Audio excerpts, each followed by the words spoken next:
I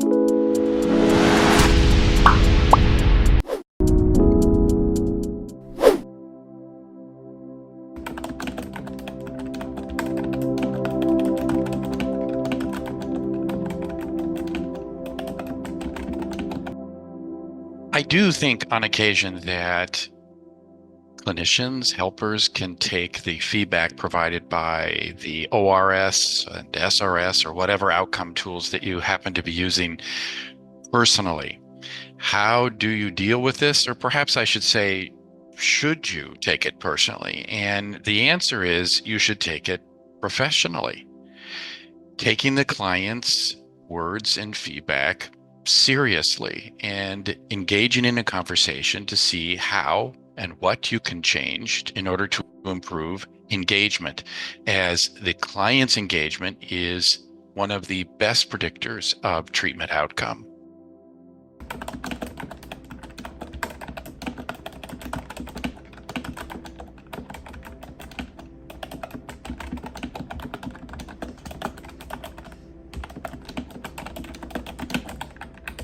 The entire subject of effectiveness has been avoided really by the field of psychotherapy. We've taken for granted meta-analytic studies that have been published starting in the 1970s that said that we were about as effective as, say, coronary artery bypass surgery. But recently, with the advent of routine outcome monitoring, we can actually see how effective we are as therapists. That means we can look at our outcome data on an ongoing basis. And there's some good news and bad news. Let me start with the bad news first. And it is that overall, it appears that our outcomes as a field have not improved over these last 50 years. And it also appears that individual therapists' outcomes deteriorate slowly over time. In other words, experience is no guarantor of outcome. However, there is good news, and that is that when you look at your data on an ongoing basis, when you take the feedback from clients, outcome improves. In addition, that very data can be used to identify targets for deliberate practice.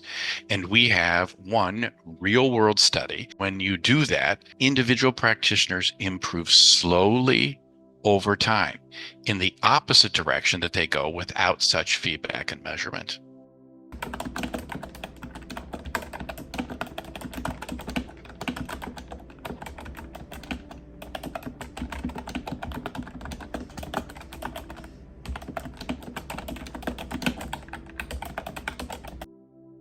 I have heard that some clinicians feel that adding routine outcome measures to their practice is extra work, extra burden, or meaningless paperwork. When I hear this, I know the implementation of feedback-informed treatment has gone south, or it really didn't start at all. Someone at the agency has heard about the benefits of measuring outcome and soliciting client feedback.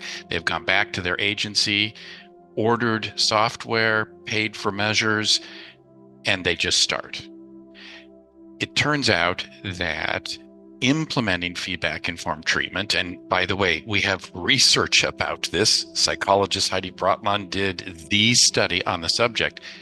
Implementation takes time, and it starts with exploration.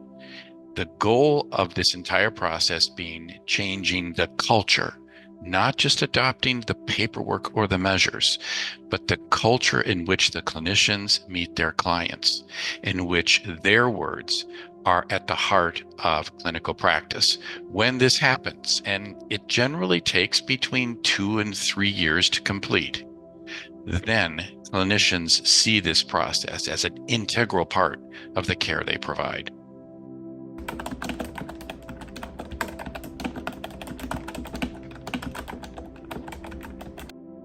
I am surprised that the thing we call psychotherapy or mental health care works at all. We have two people who don't know each other coming together and having a conversation.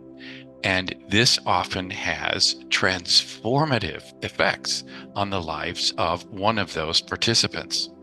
So The fact that it works so well, remember, our effect sizes are on par with coronary artery bypass surgery. The complexity of this activity, therefore, two people coming together who have never met before means that the potential for mismatch is large.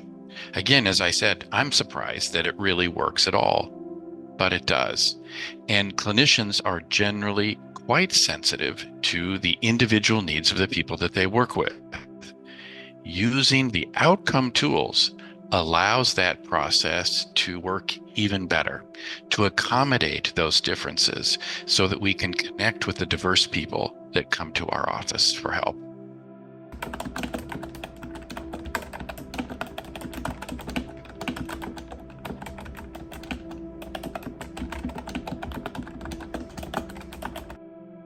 Burnout, of course, is a serious topic in healthcare and in mental health care as well. So the question really is about how can we avoid that? And here's a very interesting finding from our own research. Therapists with better outcomes are at less risk for burning out. Some time ago, one of my heroes in the field, Mikkel Runestad, together with another colleague, David Orlinsky, did a massive study of professional development.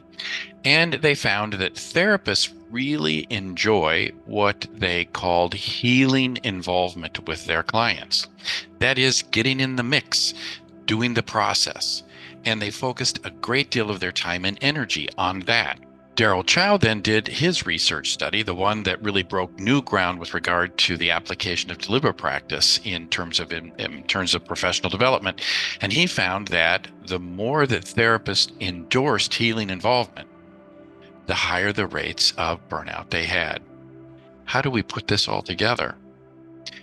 The answer is focus on outcome. It's not that healing involvement with your clients is bad. It's just that it should take a back seat to whether or not you're actually helping. And here, the outcome tools, feedback-informed treatment, can really be of help. When the data show we're not engaging the client or we're not helping them, that's the time to step back and begin to think, what can I change about the work?